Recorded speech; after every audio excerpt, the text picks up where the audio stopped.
Thanks for choosing to listen to this Late Night Linux Family podcast. We're only able to do this because of the people who support us.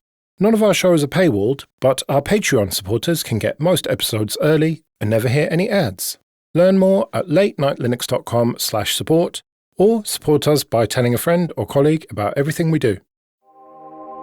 Hello and welcome to episode 128 of Linux After Dark. I'm Joe. I'm Chris. I'm Gary. And I'm May. Welcome back all. Lately, we've been somewhat struggling to come up with positive topics because everything is a bit grim at the moment. So I thought, let's force some positivity. Let's pretend to be one of those dreadful American Linux podcasts and be positive about everything. So I thought, let's all come up with at least one or two positive things to say about Linux and FOSS and everything. So who's going to go first? So I think for me, it's that if there is something I need, there is probably a free and open source version of it. It might not be as good as the proprietary version in some cases, but quite often it's better or does something that a proprietary application would never do. And for that, I think that that is a big win for FOSS and for the FOSS community, because ultimately they built this stuff. Give us an example. I'm not going to name it, but the other day I was looking around for a tool which would allow me to find and acquire backups of music in a mobile app, and went searching, and sure enough, there is a project on GitHub that exists and has various repositories of flags that it can connect to and can pull those backups of music directly onto either an Android or an iOS device, as it turns out. Right, so you've got the CD, but your CD drive is broken, and so you can't rip it yourself, so you have to just download it. Right, makes sense, yeah. Exactly, yeah, 100%. Yeah, and like I needed something to listen to an audiobook the other day, and sure enough, again, there was something on F-Droid that did it. In this case, it was called Voice, and it was very much the sort of Unix philosophy. All it does is play audiobooks, but it does it really well, and it's free and open source. Yeah, and I think that do one thing and do it well attitude that Unix had back in the day does really perpetuate to a lot of FOSS software. We seem to have kept that alive, which, again, is really nice to see. There are not that many projects which do hundreds of things and do them all really badly. That is true. So I think I have a story that is really heartwarming in open source, and it begins with a security fix gone wrong in Ubuntu. So June of 2026, Ubuntu releases an update for tar, and it's a security update because you could use a crafted tar file to take over where tar is reading inside the file, skip around the file, hide files, and have them extracted later. Well, there's one problem with that, in that my team, years ago, had written a thing that builds tar files, but did it in a way that ran strictly afoul of that security fix. So all of a sudden, we've got like 5 years of tarballs that don't open anymore. Oh. And I was able to, because tar is an open standard, figure out that's what the problem actually was. And because there's tons of open source software to open that open standard, figure out how other projects solved this security issue so that it's not an issue for them. And it turns out that the fix that was put into Ubuntu made a behavior change to GNU tar that doesn't exist in other tar extractors like BSD tar or archive/tar in Go, or even Python's tar file library. So you, as a company or someone working for a company, were able to improve your product. Right, and so we made the thing that builds the tar files not do it wrong anymore. But also, I was able to figure out exactly what was wrong and create a file that would reproduce it and a script that would create that file to reproduce it to show exactly what the issue was, and post that on a bug report on Launchpad, and the Ubuntu security team fixed it. Nice. So really just success all around. And those are still stories that can happen in Linux and open source software. So what would have happened if it wasn't open source? You would have had to have worked all that out yourself, which presumably you could have done, but it would have taken 10 times longer, probably. Right. And what we probably would have ended up doing if we couldn't get a bug in with the vendor is written a filter that takes the old tar files, fixes them in flight, and then puts them out as new tar files. And we just do that at every place where we had to read the old files, which really sucks. So I'm glad we didn't have to do that. I did actually end up writing that in between figuring out what the bug was and posting the bug, but that's a story for another time. But this whole thing is an example of open source working exactly how it should do. Mm-hmm. And that can still happen right now in July of 2026. Wow. It's interesting you say that, May, because that's exactly what I thought of when Joe suggested this. Twice in the last year, despite everything that's going on in the background that's making us jaded, I've been able to raise a bug. But the reproducer that you mentioned, that's the key thing. You can have a two-way conversation with someone developing software. You can raise a bug. They ask for a reproducer. You can give them a reproducer. And together you arrive at the proposed fix, and you can see everything in every single step of the way. And it's easy to forget that because you said, Joe, what would have happened? The most frustrating thing is identifying a bug and then just going, well, we just have to wait for the next point release. We can raise it with the project. Maybe if we're a paying customer, we've noticed this. Oh, yeah, okay. Can you send us a reproducer? But they'll take that reproducer in-house. It won't be published online. Showing they're working won't be published online. And for me personally, I always find that process to be a two-way learning experience as well, because it might show me something I'm unfamiliar with, but by the end of the process, which can sometimes be long, when you get to the end, you get to see what they've done with them explaining what they've done, and in many cases understand with clarity how it's been fixed. Now, that's not going to appeal to everyone, but it does appeal to me a lot. Well, I think that appeals to a lot of people, Chris, over what you would get with a proprietary piece of software, which is we've raised a Jira with our engineering team, and then you ask for an update, and there's still a Jira with our engineering team. And you don't get to know what got fixed or why or what went wrong or where the bug was. You just get to know that at some point a Jira ticket was closed and a release was pushed out and you had no idea. Yeah, bug fixes and improvements. We've discussed this before, Gary. The idea of root cause analysis professionally is very important. But if the root cause analysis is the software we pay for is broken, and in every stand-up you have or progress update, it wears very thin very quickly. Whereas if you're able to say, we've established that this code does this, here is it happening, this is the proposed fix, and this is it fixing it, and that happens over multiple meetings, that's much, much more satisfying. And you just think, why isn't everybody doing it this way? Of course, money, all the things that get us down. But I agree with you, mate, that the fact that it's still possible despite all of the background noise and the weight of things on our shoulders is still good. It's easy to forget it, but it's still a very good thing. Presumably that's how it went for you, May. Like you probably had to talk about that in meetings and stuff, right? Yeah, and I mean, being able to say, well, this looks like it was a bug written during the Clinton administration and a bug written during the Biden administration coming together to break everything right now. Yeah, being able to actually pinpoint those things rather than just, I don't know why it's broken, I'm hoping it'll get fixed at some point soon. Also, it's the social contract. Speaking from my point of view, the two projects I raised bug issues in, we don't pay for those. You can't then get frustrated with the bugs and go, well, this is buggy. It's like, okay, what? You want a financial refund for the money you didn't pay for this? This is the social contract of free and open source software, especially if you have the ability to identify it. Now, I'll admit that it's frustrating when there's a bug, especially if you have to bring it to the maintainer and create the reproducer. That is time you have to put in, but you didn't pay. So that's how this works. And it's so cool to see it working in the end.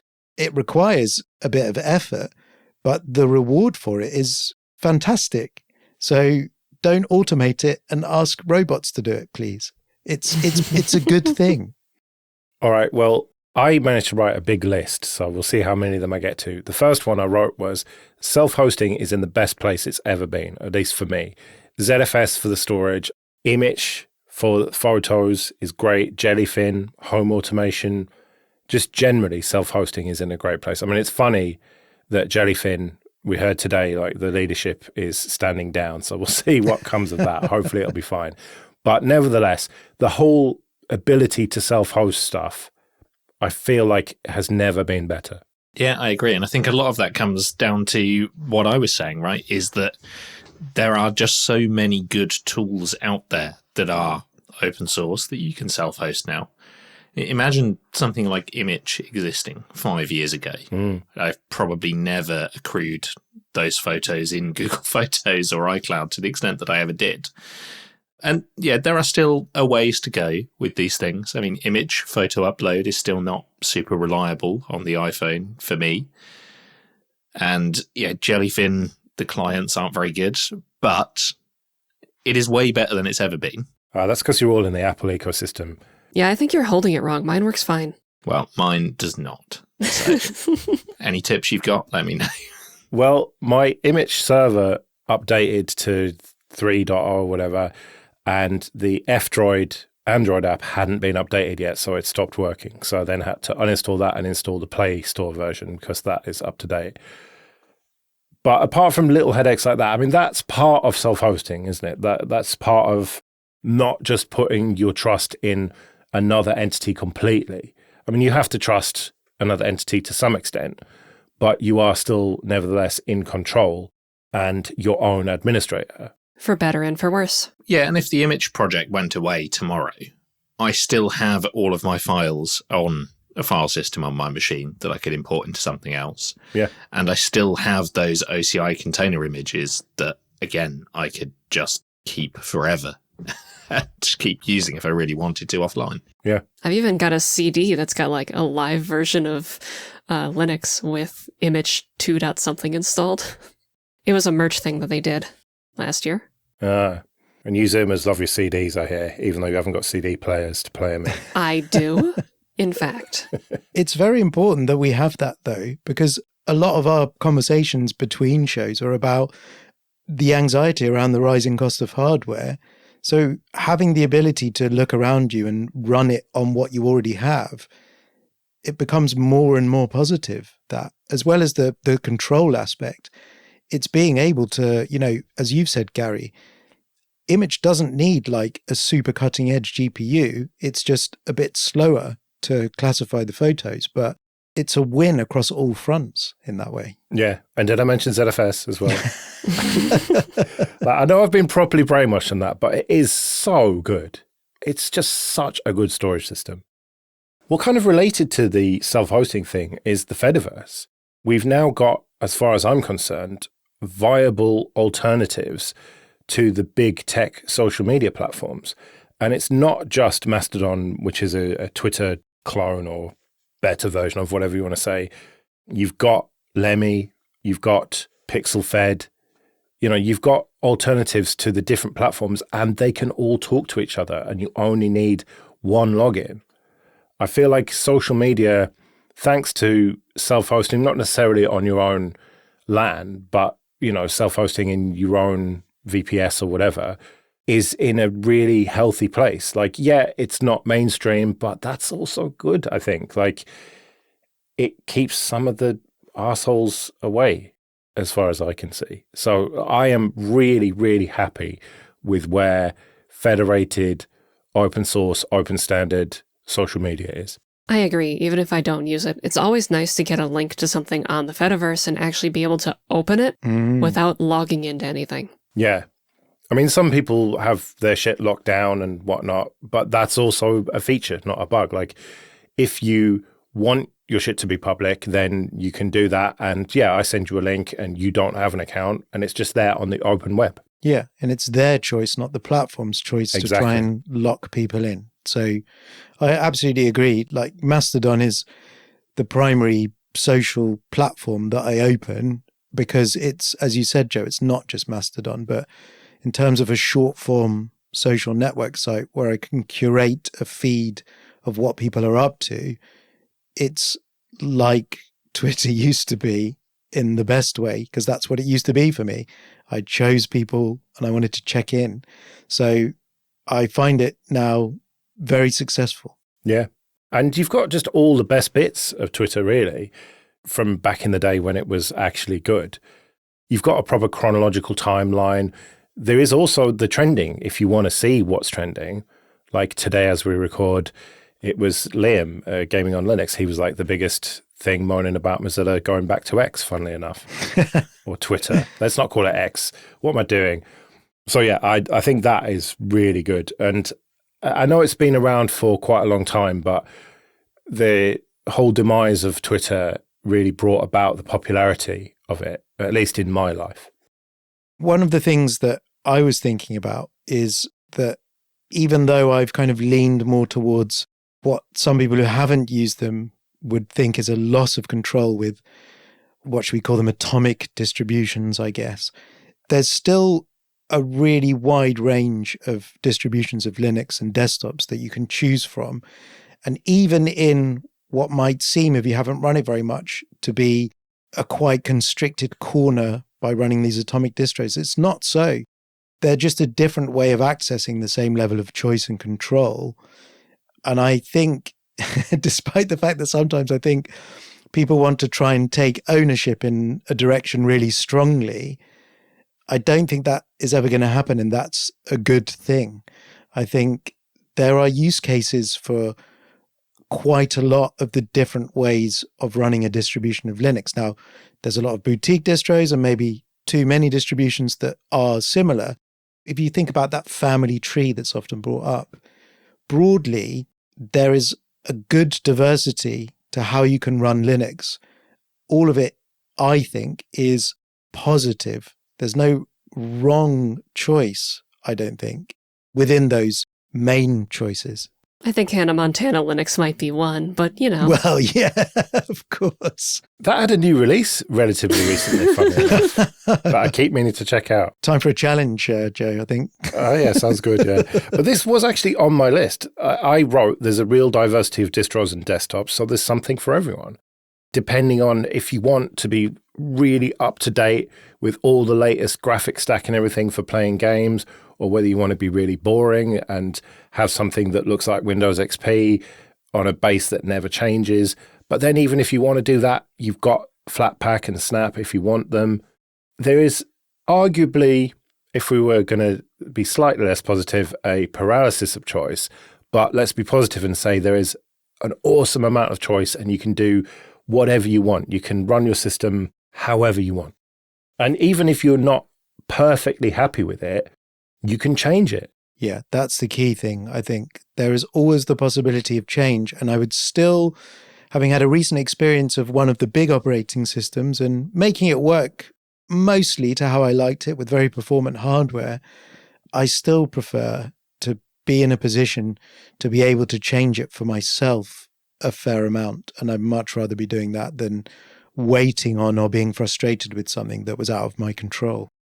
I think bigger than anything that we've talked about almost is that the things that we are upset about in Linux are the things that we're upset about in Linux. It's not getting the wireless card to work anymore that we're frustrated about. It's not talking about which init system is best. There's like all of these things that have been solved and just aren't a problem anymore that we don't need to worry about, that now we can worry about some of the other issues that are actually a problem now. That's really a good point, I think, because, yeah, you have a stable base on which to make choices about deployment of applications and the operating system itself, rather than, am I going to futz my monitor by pushing this config to it and things like that we've had to deal with. So if you take a step back and look back as far as you can think, yeah, it's very positive. Yeah, I mean, I remember a conversation I had with someone 7 years ago now at Linux Fest Northwest, where they were talking about how they were running an old version of Mint because they didn't like systemd, and how they dreaded what was going to happen when software support dropped off a cliff. And that's just not something we think about now, because they could run the weird systemd-less distro and they could just run Flatpaks or app images or whatever they wanted to on top of that. And you know what I like about that whole systemd thing and the Wayland thing is that, like, you can kind of tell that someone's an arsehole now because they really care about that kind of stuff. They don't just want to use the stuff that works, that's been adopted by every distro, you mean? Yeah, they want to just be awkward for the sake of it. And it's like a clear red flag now. Like, and you just, okay, well, that person's an arsehole, let's just move on. It's great. But that's their prerogative, and if they want to do that, they can do that, and the rest of us can just build on top of stable ground. We can be the people who built our house on a rock, not on a beach. Exactly. Wow. I'm not saying that everybody who uses Linux and hates systemd is an arsehole. I think that's what you said. No, I'm saying everyone who is an arsehole who uses Linux hates systemd. It's like the Brexit thing. It's like not everybody who voted for Brexit is a racist, but all the racists voted for Brexit. Well, what about this? Desktop Linux usage numbers are higher than they've ever been. Granted, they're not on a par with macOS and Windows, but they are still the highest they've ever been. And if you think about the growing world population, the growing population of people who are using computers, that means that there are way more Linux users than there have ever been. And I think that is partially down to what we were talking about before, right? Is that it's no longer seen as this hobbyist, nerdy thing for people who want to decide what init system they're using and write their own upstart scripts. It's just something that I can run my browser on. Yeah. I mean, just last week, my dad sold his MacBook and moved to an Ubuntu machine. And he took it home and he booted it up and connected to his Wi-Fi, opened Firefox, and off he went. I haven't heard from him since, about the computer at least. And I don't think that would have happened 5 to 10 years ago. There would have been some weird thing like printing wouldn't work, or he'd have to manually select WPA instead of WPA2 for his Wi-Fi, or there'd have been something. But instead, he just went home, turned the computer on, as if he would have done if he'd bought a new Mac. And that's really good. I think it's generally positive, especially if, as you get a moderate increase in the number of users, then the user-friendliness increases. What I wouldn't want is it to become an attractive proposition for the hand-rubbing money men. But what we've discussed today kind of protects it from that, I think. The thing that, Epic Games often say is, oh, it's too hard to grasp. But that's kind of a strength in a way. Well, the thing is, arguably, it has attracted the hand-rubbing money men. But it doesn't matter because there's always an alternative. Like, say the hand-rubbing money men build something on top of Arch.